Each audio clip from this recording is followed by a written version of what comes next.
نحمده ونصلي على رسوله الكريم أما بعد فأعوذ بالله من الشيطان الرجيم بسم الله الرحمن الرحیم السلام علیکم ورحمۃ اللہ وبرکاتہ جی، کیا حال ہے آپ سب کے؟ میں امید کرتی ہوں ایمان اور صحت کی بہترین حالتوں میں ہوں گی، آمین انشاءاللہ۔ الحمدللہ، اللہ تعالیٰ کی توفیق کے ساتھ آج ہم آیت نمبر الحمدللہ 22 کو دیکھیں گے۔ یہاں پہ اللہ تعالیٰ مزید اللہ تعالیٰ کی اور جو خلق ہے، جو ہمارے اسماء ہیں، ان سے بہتے ہوئے پانی کی مثال، اور در حقیقت یہ ہے مثال اس کے اندر کہ اتنی زیادہ اللہ تعالیٰ کی قدرت کو دیکھنے کے باوجود، اس میں رہنے کے باوجود، ہم اگر کسی اور کو پکاریں تو کیا یہ شرک نہیں؟ آئے سب سے پہلے لفظی ترجمہ دیکھتے ہیں۔ بسم اللہ الرحمن الرحیم۔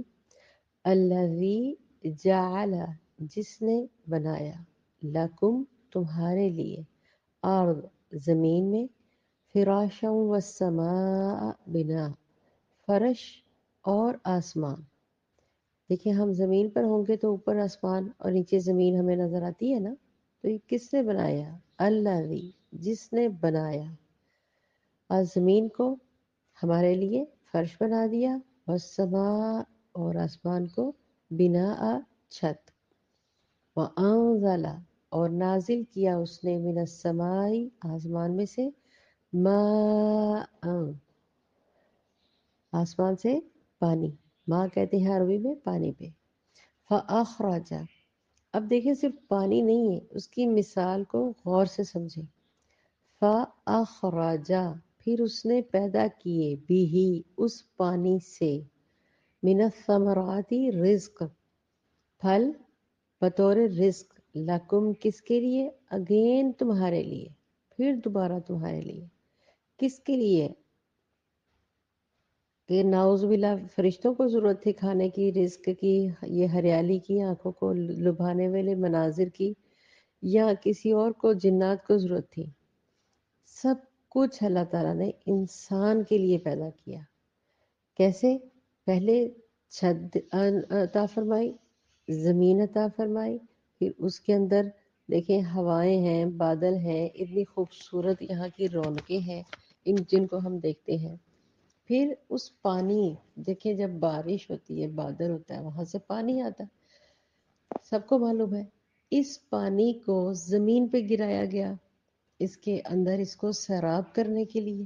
پھر اس پانی سے، ہوتا تو پانی ہے جیسے سادی سمپل سی زمین ہوتی ہے، اس کے اندر، زمین کے اندر وہی مٹی ہے۔ آپ دیکھیں، آپ نے گھروں میں بھی اگر پودے لگائے ہوں، ایک مٹی میں کوئی اور پھول نکل رہا ہے، دوسری مٹی سے کوئی اور پھول نکل رہا ہے، مٹی سیم ہے۔ ایک جگہ سے گندم نکل رہی ہے، ایک جگہ سے چاول نکل رہے ہیں، ایک جگہ سے انگور نکل رہے ہیں، ایک جگہ سے کیلے بن رہے ہیں، ایک جگہ سے، واللہ عالم، اللہ تعالیٰ کی کتنی خوبصورت خوبصورت چیزیں اللہ تعالیٰ دکھا رہے ہیں، اور ان کے اوپر یہ خوبصورت چہچہاتے ہوئے پرندے چرند وغیرہ۔ یہ کیا ہے؟ یہ سب کچھ اللہ تعالیٰ کی قدرت نہیں ہے کیا ہے؟ اور کس کے لیے؟ ہم انسانوں کے لیے۔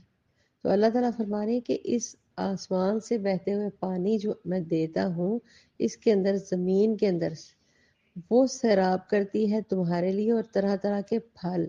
یہاں پہ ثمرات خالی پھل ہی نہیں ہے، رزق لکم، اس لیے اس کو پھل بطور رزق بتایا گیا ہے، کہ اناج، گندم، چاول، روٹی، آٹا، تم سب اس سے حاصل کرتے ہو، طاقت اس سے حاصل کرتے ہو، ایسا ہی ہے نا؟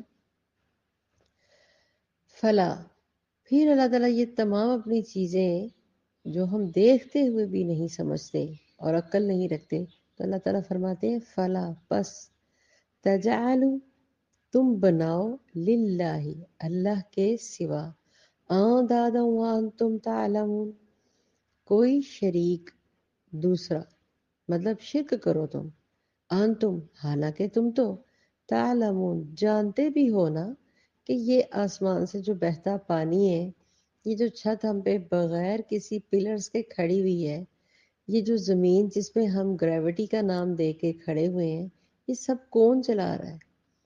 وہ ہے نا خوبصورت سی حمد، وہی تو ہے جو نظام ہستی چلا رہا ہے، دکھائی بھی جو نہ دے نظر بھی وہ آ رہا ہے۔ یہ وہی بات ہے، وہ حمد کے ذریعے بیان کی ہوئی ہے، جبکہ قرآن ہمیں یہ ساری چیزیں بڑے ہی پیارے خوبصورت انداز سے ہمیں سمجھا رہے ہیں۔ تو دیکھیں، بات کو سمجھیں۔ ہم جو بات بے بات فلاں کی بات مان لینا، فلاں کے کہنے کے اوپر چل پڑنا، ٹھیک ہے، اور اس کی بجائے کسی اور کو شریک ٹھہرا دینا۔ اللہ تو دے گا، لیکن اس مندر سے بھی دعا کروا لیتے ہیں۔ اللہ تو دے رہا ہے، چلیں اس شخص سے بھی دعا کروا لیتے ہیں۔ یہ جو قبر پہ پڑا ہوا ہے، جو خود محتاج ہے اس وقت، جو پتہ ہی نہیں ہے اس کا کہ اس کا کیا ہو، اللہ عالم، کیونکہ وہ دنیا سے انتقال کر چکا ہوا ہے، اس کے دربار پہ جا کے دعا کروا لیتے ہیں۔ اتنے لڈو بانٹیں گے اتنا ہو جائے گا، اتنی دیگیں چڑھائیں گے یہ ہو جائے گا۔ ہم نے انڈائریکٹلی چھوٹی چیزوں کو شریک بنا لیا اور ہمیں اندازہ بھی نہیں۔ جو قرآن پڑھتا ہے، سمجھتا ہے، وہ ان باتوں کی طرف نہیں آتا۔ قرآن کو پڑھا کریں، سمجھا کریں، اس کے اندر غور کیا کریں۔ یہاں پہ جو لفظ ہے انداد، ند کی جمع ہے بیسیکلی، یہ مد مقابل۔ چلیں بات کرتے ہیں، جمعہ خطبہ میں آپ صلی اللہ علیہ وسلم الفاظ آپ نے سنے ہوں گے، لا ضد لہ ولا ند لہ۔ حضرت عبداللہ بن مسعود بیان کرتے ہیں کہ میں نے رسول اکرم صلی اللہ علیہ وسلم سے دریافت کیا، اللہ کے نزدیک سب سے بڑا گناہ کون سا ہے؟ تو آپ صلی اللہ علیہ وآلہ وسلم نے فرمایا، ان تجعل للہ ندا وہو خلق، یہ کہ کوئی اس کے مد مقابل ٹھہرائے حالانکہ اس نے تجھے پیدا کیا۔ اس نے کس نے؟ اللہ تعالیٰ نے۔ یعنی اللہ سبحانہ وتعالیٰ کا کسی درجے میں کوئی بھی شریک کو مد مقابل کھڑا کرنا یا ٹھہرا دینا، یہ ضد ہے، یہ ند ہے، یہ شریک ٹھہرانا ہے۔ ایک مقام پہ حضرت محمد صلی اللہ علیہ وسلم جمعہ کا خطبہ تھا، وہ یاد نہیں، لیکن ایک خطبے میں آپ صلی اللہ علیہ وسلم نے اس بات کو بڑا ہی کلیئر فرمایا کہ صحابہ ہیں، آپ صلی اللہ علیہ وسلم کے سامنے ایسا ہی کہہ دیا نا کسی صحابی نے، ما شاء اللہ وما شئت، یعنی جو اللہ چاہے، جو آپ چاہیں۔ آپ کون؟ صلی اللہ علیہ وسلم۔ آپ صلی اللہ علیہ وسلم نے انہیں فوراً ٹوک کر فرمایا، اجعلتنی للہ ندا، آجا، دیکھیں کتنے توجہ سے اللہ تعالیٰ آپ صلی اللہ علیہ وسلم نے ان کو جواب دیا، اجعلتنی للہ ندا، کہ کیا تو نے مجھے اللہ کا مقابل بنا دیا؟ بلکہ وہی ہوگا جو صرف تنہا اللہ چاہیں گے۔ کہ تم نے یہ کہہ دیا کہ اللہ چاہیں اور اللہ کے رسول چاہیں، ایسے الفاظ کہنا بھی شرک ہے۔ صرف جو دنیا ہے اس میں کس کی معیشت ہے؟ صرف اللہ تعالیٰ کی۔ یہ کائنات میں معیشت صرف ایک ہی ہستی کی ہے، کسی اور کی معیشت اس کی معیشت کے تابع پوری ہو ہی نہیں سکتی۔ یعنی قرآن پاک کا بھی یہاں پہ یہی حکم آ رہا ہے کہ رسول اکرم صلی اللہ علیہ وسلم نے فرمایا تھا، یہ جو آیت نمبر القصص میں 56 آیت میں آپ پڑھیے گا، اے نبی یقیناً آپ چاہیں جسے اسے ہدایت نہیں دے سکتے۔ دیکھیں اللہ تعالیٰ خود یہاں پہ آپ صلی اللہ علیہ وسلم سے، کوئی میں حدیث نہیں بتا رہی، سورت بتائیے میں نے، القصص کی آیت نمبر 56 میں آپ صلی اللہ علیہ وسلم سے مخاطب ہو گیا، اللہ تعالیٰ کیا فرما رہے ہیں، اے نبی کریم صلی اللہ علیہ وسلم، انک لا تہدی من احببت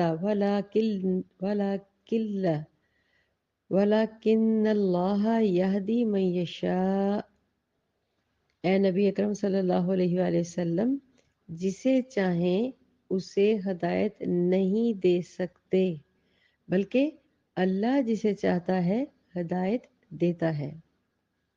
اگر ہدایت کا معاملہ نبی اکرم صلی اللہ علیہ وآلہ وسلم کے اختیار میں ہوتا تو ابو طالب دنیا سے ایمان لائے بغیر رخصت نہ ہوتے۔ تو لہٰذا ان دو آیات میں جو توحید کے دونوں پہلو بیان کیے گئے ہیں، توحید نظری بھی، توحید عملی بھی۔ توحید عملی یہ ہے کہ بندگی صرف اسی کی، اور جو اس سے اگلی آیت آ رہی ہے، آیت نمبر 32، اس میں بھی ایمان بالرسالت کا بیان کیا جا رہا ہے۔ اب اگلی آیت جو ہے وہ ایمان بالرسالت کے حوالے سے ہے۔ لہذا یہاں پر جو اللہ تعالیٰ کے پورا الذی جعل لکم الارض فراشا والسماء بناء، تو ان چیزوں کو سمجھنے کی ضرورت ہے۔ وہ ذات جس نے تمہارے لیے زمین کو فرش، آسمان کو چھت بنایا اور آسمان سے پانی کو نازل کیا، پھر اس سے تمہارے لیے رزق کے لیے طرح طرح کے پھل پیدا کیے، چنانچہ جب تم یہ جانتے ہو تو اللہ کا کسی کو شریک نہ بناؤ۔ تو اس سے بڑی بڑی مثال یا سادہ الفاظ میں بات اور کیا انسان بیان کرے کہ دیکھیں نا، آپ کے سامنے ہے۔ اور یہود کیا کرتے تھے؟ سب کچھ سامنے جانتے دیکھتے ہوئے بھی وہ اللہ کے ساتھ الگ الگ لوگوں کو، چیزوں کو شریک ٹھہراتے تھے۔ جیسے میں نے پچھلی آیات میں بھی ذکر کیا ہے کہ کبھی فرشتوں کو بنا لیا، کبھی درختوں کو بنا لیا، کبھی پہاڑ سے متاثر ہوئے تو اس سے بنا لیا، یا کسی اندھیرے راستے میں کسی اندھیری رات سے ڈر گئے تو اس کو بنا لیا۔ جبکہ اللہ تعالیٰ کیا فرماتے ہیں؟ فَأَخْرَجَ، پھر اس میں سے ہی میں نے تمہارے لیے یہ ساری چیزیں اگائیں اور سب تم جانتے ہو۔ یہاں پہ جو لفظ ہے نا، یہ دیکھیں، وَأَنْتُمْ تَعْلَمُونَ، یہ بہت سادہ اور سمپل سا ہے۔ اس کا معنی کو کوئی زیادہ سمجھنے کی مطلب کہ کہے کہ بندہ کہ سمجھ نہیں آ رہا۔ اللہ تعالیٰ یہاں پہ کیا فرماتے ہیں؟ وَأَنْتُمْ تَعْلَمُونَ، حالانکہ تم جانتے ہو، تم سمجھتے ہو، اپنے علم سے اس کو سمجھو۔ اللہ رب العزت نے یہاں پہ ڈیٹیل کے ساتھ تمہیں بتا دیا ہے کہ تم دیکھیں نا، یہ سورج یونس آیت نمبر 31 کو دیکھیں، اس کے اندر بھی یہی چیز ہو بہو بیان کی گئی ہے کہ آپ کہہ دیں کون تمہیں آسمان اور زمین سے رزق دیتا ہے، یا کون ہے جو کانوں اور آنکھوں کا مالک ہے، کون زندہ کو مردہ سے نکالتا ہے، کون مردہ کو زندہ سے نکالتا ہے، اور کون ہر کام کی تدبیر کرتا ہے، تو جلد ہی وہ کہیں گے اللہ تعالیٰ، کیا کہہ رہے ہیں یہاں پہ؟ وہ جلد ہی کہیں گے کہ اللہ تعالیٰ ایک ہے۔ تو لہٰذا یہ آیت نمبر جو یونس کی ہے، یہ کیا ہے؟ اللہ تعالیٰ کہو، تم ان سے نہیں ڈرتے؟ مطلب یہ جو سارے عمل چل رہے ہیں، جو اللہ نے آپ کا جو اصلی حق ہے، جو اللہ تعالیٰ نے بتایا ہے، اس کو چھوڑ کے آپ دوسری چیزوں کو پکڑ رہے ہیں۔ جب تم جانتے ہو کہ وہ خالق ہے، وہ رازق ہے، پھر کیسے اللہ تعالیٰ کے ساتھ دوسرے معبود کی عبادت کر لیتے ہو؟ مطلب یہ یہاں پہ یہ سمجھائی جا رہی ہے بات۔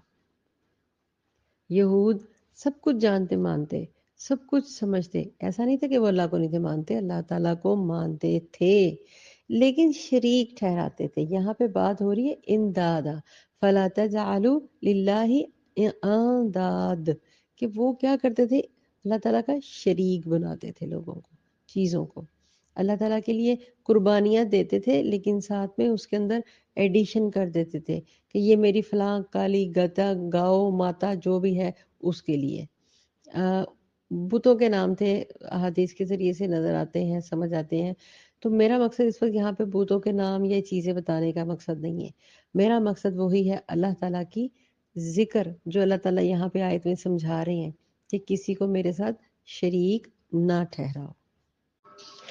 کیونکہ اہل عرب یہ بات مانتے تھے کہ کائنات کا خالق صرف اور صرف اللہ ہے۔ اللہ البتہ ان کے جو وہ یہ بھی بلیو رکھتے تھے نا ساتھ ساتھ کہ ان کے جو دیوی ہیں، ان کے دیوتا ہیں، انہیں وہ سمجھتے تھے کہ یہ اللہ تعالیٰ کا اوتار ہے، اللہ تعالیٰ کے ہاں یہ بہت پسندیدہ ہیں، ان کے محبوب ہیں، اس کے یہ اولیاء ہیں، یہ اس کی بیٹیاں ہیں ناؤذ باللہ، یا یہ اللہ تعالیٰ کے بنائے ہوئے بیٹے ہیں، یا یہ فلاں بت فلاں چیزیں ہیں، یہ ہم آلریڈی میرا خیال ہے ایک عام مسلمان بھی ان باتوں کے بارے میں اچھی طرح سے جانتا ہے، لیکن ہم بھی اسی فتنے میں پھنسے ہوئے ہیں انڈائریکٹلی۔ وہ میں مزید اظہار کرتی ہوں، آگے سے بیان کرتی ہوں کہ وہ کیا سمجھتے تھے جو عرب کے لوگ تھے، کہ یہ جو بیٹے بیٹیاں بت ہیں، پہاڑ ہیں، درخت ہیں، یا بہت بڑے بزرگ ہیں، یا ہمارے جو راہبر ہیں، تو یہ کیا ہے، لہذا ہم ان سے شفاعت مانگیں گے تو ہمارا بیڑا پار ہوگا، یہ ہماری دعاؤں کو قبول کرواتے ہیں۔ ان سے کہا جا رہا ہے کہ جب تم یہ مانتے ہو، جانتے ہو کائنات کا خالق ایک اللہ ہے، وہی تو اس کا مدبر ہے، تو اب کسی اور کو مد مقابل نہ بناؤ۔ یہاں پہ ذکر ہو رہا ہے انداد، انداد ہے ند کی جمع، اس کا معنی ہے مد مقابل کر دینا، شریک ٹھہرانا۔ آپ کو بڑی جلدی سمجھ آئے گا۔ جب خطبہ جمعہ دیا جاتا ہے تو اس میں آپ نے الفاظ سنے ہوں گے، لا ضد لہ ولا ند لہ۔ حضرت عبداللہ مسعود رضی اللہ تعالیٰ عنہ بیان کرتے ہیں کہ میں نے رسول اکرم صلی اللہ علیہ وآلہ وسلم سے دریافت کیا، اللہ کے نزدیک سب سے بڑا گناہ کون سا ہے؟ آپ صلی اللہ علیہ وآلہ وسلم نے فرمایا ان تجعل للہ ندا وہو خلقک، یہ کہ اس کا کوئی مد مقابل ٹھہرایا جائے حالانکہ اس نے تجھے پیدا کیا، وہو خلقک، مطلب کہ حالانکہ اس نے تمہیں پیدا کیا، اور آپ الٹا اسی معبود واحد کے مد مقابل کسی کو ٹھہرا دیتے ہیں۔ اللہ سبحانہ وتعالیٰ کا کسی درجے میں کوئی شریک یا مد مقابل ہے ہی نہیں۔ اس زبان میں رسول اکرم صلی اللہ علیہ وسلم امت کو اس درجے کی توحید کی باریکیوں تک پہنچایا کرتے تھے کہ آج سے جو ایسے فضول قسم کے ہمارے جو تصورات ہیں نا، ان کی بالکل جو کیا کہتے ہیں جڑ ہی کٹ جاتی ہے۔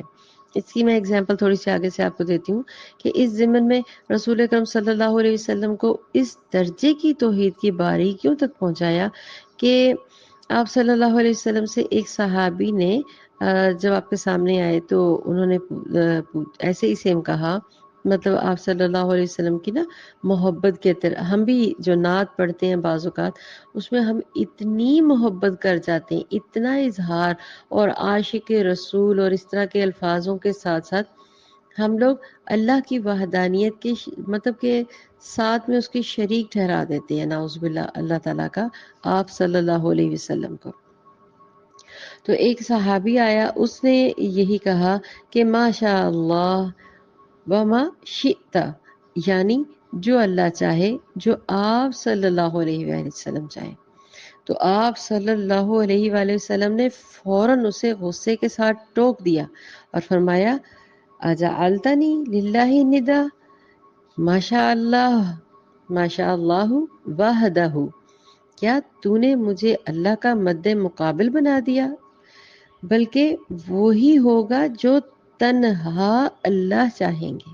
آپ اس حدیث کے اوپر غور کریں، کیسے آپ صلی اللہ علیہ وسلم نے، جیسے ہم بھی اس طرح روٹین میں کوشش ہوتی ہے منہ سے کوئی لفظ نہ نکل جائے، لیکن اکثر لوگوں کو آپ نے سنا ہوگا کہ جو اللہ چاہے، جو اللہ کے رسول چاہے۔ بھائی اللہ کے رسول کو آپ نے اللہ کے ساتھ، وحدانیت کے ساتھ کیسے جوڑ دیا؟ اللہ کے رسول تو خود اللہ کے نبی بھیجے ہوئے پیغمبر ہیں، جیسے دوسرے پیغمبروں کو بھیجا، جیسے دوسرے نبیوں کو بھیجا۔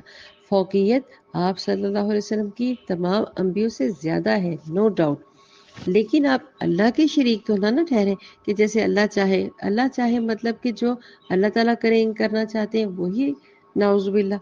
ہمیں بھی اس طرح سے اس چیز کو اس آیت کے حوالے سے جو بھی سسٹرز بھائی بہن میری بات سن رہے ہیں پلیز غور کریں الفاظوں پہ، کہیں ہم تو نہیں ایسا کر رہے۔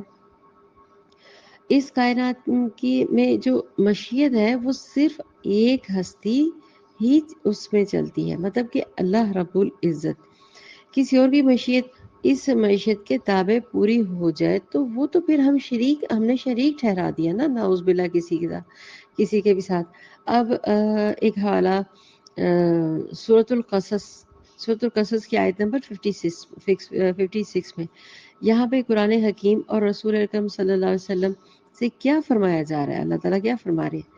انکا لا تہدی من اجبت ولکن اللہ یہدی من یشاء۔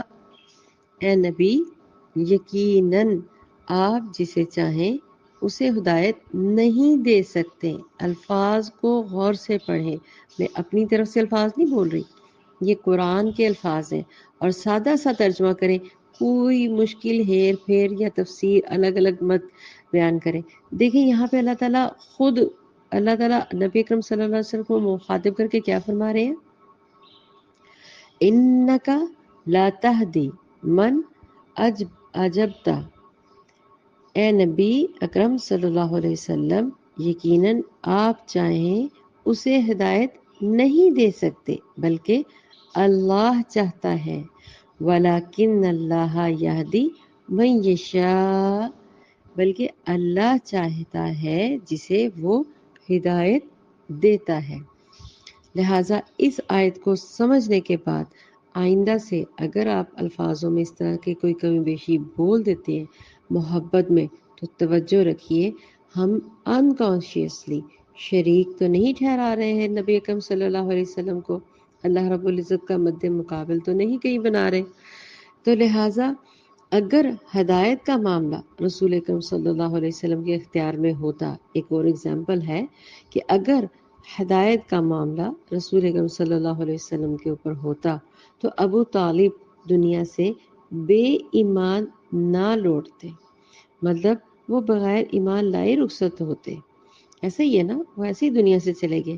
تو لہٰذا یہ جو آگے والی بھی آیت آنے والی ہے، اور یہ جو پچھلی آیت جو ہے آیت نمبر 21، 22، 23 اور 24، یہ سارا یہ ایک واحد اللہ کے ذکر کی جو خصوصیات ہیں کہہ لیں سب سے بڑی، ان کا ذکر ہو رہا ہے۔ زمین، پانی، ہوا اور بارش، اور اس کے ساتھ نکلنے والے، پیدا ہونے والے جو پھل پھول ہیں، ان کا ذکر ہے، اور ساتھ میں کس چیز کا ذکر ہے؟ وحدہ لا شریک لہ۔ تو لہٰذا ان دو آیتوں میں توحید کے دونوں پہلو بیان ہو گئے ہیں، توحید نظری بھی اور توحید عملی بھی۔ توحید عملی یہ ہے کہ بندگی صرف اسی کی ہے۔ اب اگلی آیت میں جو ایمان بالرسالت کا بیان آ رہا ہے اس کو ہم پڑھیں گے انشاءاللہ کل۔ آج جو ہم لوگوں نے تھوڑا بہت پڑھا، اس کو سمجھا، وہ آپ اس کو غور سے نوٹ کر لیں، کہیں ہم سے وہ غلطیاں تو نہیں ہو رہی، کیونکہ اللہ رب العزت نے پہلی اپنی تعریف بیان کی، کیسے؟ الذی جعل لکم الارض، الذی جس نے بنایا۔ پہلا انٹروڈکشن اللہ تعالیٰ اپنا یہ دے رہے ہیں، کیا نعوذ باللہ یہ کوئی انسان بنا سکتا ہے جس نے بنایا ارض، آسمان کو، زمین کو، فراشن، اور پھر چھت، والسماء، اور آسمان کے اوپر پھر بنایا، آسمان کو بنا دیا جس میں سے کیا آ رہا ہے؟ پانی آ رہا ہے۔ پھر اس میں سے دیکھیں یہ جو پانی ہے گرتا تو زمین پہ ہے، اس زمین کے اندر سے جو پھل ہیں، دیکھیں سیم پودے اگتے ہیں، سیم شکل ہوتی ہے، سیم ہر چیز ہوتی ہے، ایسے گرو ایک پتا، جیسے ہرا دھنیا کسی نے اگر اگایا ہو گھروں میں، فیمیلز بناتی ہیں، تو دیکھیں پتے سیم وہی 2 سٹیپ لے کے، یا باٹنی جنہوں نے سمجھی ہوئی ہے وہ اس بات کو بھی اچھی طرح سے ایکسپلین کر سکتے ہیں، سمجھ سکتے ہیں۔ پتے 2 نکلتے ہیں، سنگل نکلتا ہے، پھر 2 ہوتے ہیں، اس کے بعد کہیں جا کے آپ کو سمجھ آتی ہے کہ بیسیکلی یہ پتا آم نکالے گا، کھجور نکالے گا، جسٹ لیف نکالے گا، یہ پھلدار ہے، بے پھل ہے، اس کا کلر کیا ہے، اس کے فوٹوسنتھسس کیا ہے، اس کی جو کلر کی ڈیفینیشن ہے وہ پانی کے اور نیچر کے اوپر کس قدر ڈیپینڈ کرتی ہے۔ مینز میرا مطلب اس کو سائنس سمجھانا نہیں ہے، میرا مطلب ہے اس ایک معمولی سی تخلیق کو آپ اگر ایبزرو کریں کہ پانی وہی ہے، مٹی وہی ہے، اس کے کیسے گھاس ایک لمٹ تک بنی ہوئی ہے، کیسے اس کی الگ الگ اتنی مثالیں اگر میں بیان کرنے لگوں تو آدھا گھنٹہ یہیں گزر جائے گا. تو وہ ایک پانی کے ساتھ اس زمین کے اوپر ہمارے لیے مختلف الگ الگ جو خوراک پیدا کر رہا ہے، کیا کوئی اور ذات یہ پیدا کر کے دے سکتی ہے؟ سائنس اس کے اوپر صرف اور صرف ریسرچ کرتی ہے. سائنس اس کو ڈیولپ نہیں کرتی، اس کو بناتی نہیں ہے. یہ یاد رکھیے، سائنس انسان کو الگ الگ جرثومے لے کے اس کے اوپر ٹیسٹ کرتی ہے، اس کی میڈیکیشن کرتی ہے. سائنس انسان کو بنا نہیں پا رہی آج تک بھی، چاہے وہ چوہے اکٹھے کر کے بنا لیں، چاہے وہ الگ الگ سیلز لے کے بنا لیں، لیکن سائنس اتنی ترقی اینڈ آف دا ٹائم تک بھی نہیں کر سکے گی. یہ کام صرف اللہ کی تخلیق ہے. ہم محتاج رہتے ہیں بیٹریوں کے، سیلز کے، دوسری چیزوں کے، لیکن انسان کا ایک خلیہ. اب چھوٹی سی اگزامپل ایک اور دے دوں. اتنی مخلوق ہے، اتنی باڈیز ہیں، اتنے لوگ ہیں، سب کا آپ تھم کا وہ لیں، فوٹ کا سٹیمپ لیں اپنے ہاتھوں کا، جس کو کہتے ہیں نا شناخت. آپ جب اس کو اپنے تھم کے اس کو پرنٹ کو دیکھتے ہیں، کسی کا سیم نہیں ہے. آپ کو پتہ ہے کسی کا سیم نہیں ہے. مشابہت ہیں ایک دوسرے سے ملتے جلتے ہوئے، جیسے چہرے ہیں جو بعض اوقات ٹوئنز لگتے ہیں، ان کے بھی آپ تھم کے جو ہے نا پرنٹ، ان کو آبزرو کریں یا فنگر کے پرنٹس آپ آبزرو کریں، الگ الگ ہے. یہ کون ہے تخلیق کرنے والا؟ صرف وہ ذات. اس کو سوچنے اور سمجھنے اور تدبر کیا کریں، غور کیا کریں اس خالق کا. اللہ رب العزت فرماتے ہیں جو مجھ پہ غور کرتا ہے، تدبر کرتا ہے، میری فکر کرتا ہے، مجھے سمجھنے کی کوشش کرتا ہے، اس کے لیے ہی میں راستے استوار کرتا ہوں، اس کے لیے ہی میں راستے کھولتا ہوں. آپ کیا خیال ہے کہ نبی اکرم صلی اللہ علیہ وآلہ وسلم غار حرا میں کیا کرتے تھے؟ اتنی دور 40 سال وہ عبادت تو کرتے تھے، نو ڈاؤٹ. اللہ کی تخلیق، اللہ کی وحدانیت، اللہ کی ساری جو انفارمیشن ان کو دی جاتی تھی ان کے اوپر وہ غور کرتے تھے، فکر کرتے تھے. پھر آ کر مسلمانوں کا، آپ کا، ہمارا، ہم جیسے مسلمانوں کا جو ڈاؤٹس میں تھے ان کا وہ تزکیہ نفس کیا کرتے تھے. بہرحال اللہ رب العزت کی شان سبحان اللہ و بحمدہ سبحان اللہ العظیم ہم سمجھ نہیں سکتے، لیکن سمجھنے کی کوشش تو کر سکتے ہیں. بار بار قرآن پاک میں اس چیز کا ذکر آیا ہے، مجھے جانو، مجھے پہچانو. یہ نہیں کہ ہم مسلمان کے گھر میں پیدا ہو گئے تو ہم بس لا الہ الا اللہ پڑھا اور بس نمازیں پڑھی، تسبیحات کیا، ذکر کیا.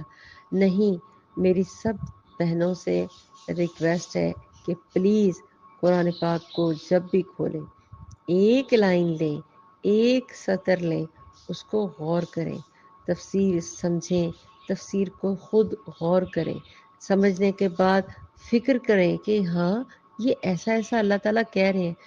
آپ تفسیر کو بھی چھوڑ دیں، آپ ترجمے کے اوپر ہی غور کرنا شروع کر دیں تو اللہ رب العزت آپ کے ساتھ عجیب و غریب قسم کی آپ کو نا خود ہی کیا کہتے ہیں باتیں سمجھاتے ہیں.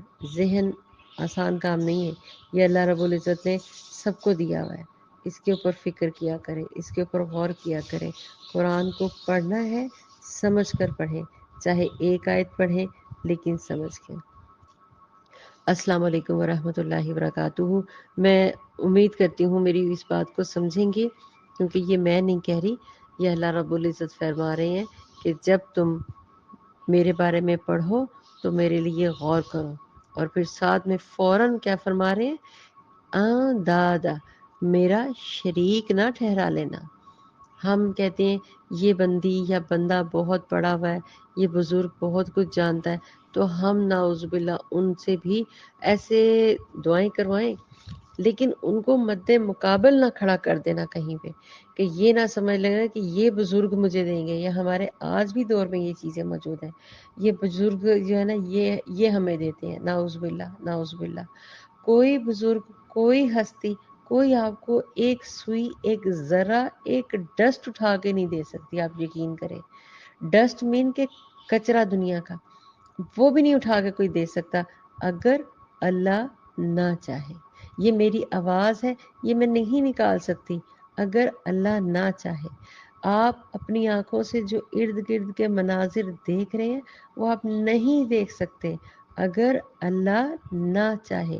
یہاں سے اس کے واحد ہونے کا چھوٹا سا اگزامپل میں نے دیا ہے، آپ محسوس کریں اس چیز کو کہ اگر اللہ نہ چاہے کچھ بھی نہیں ہو سکتا۔ وآخر دعوانا ان الحمد للہ رب العالمین۔ السلام علیکم ورحمۃ اللہ وبرکاتہ۔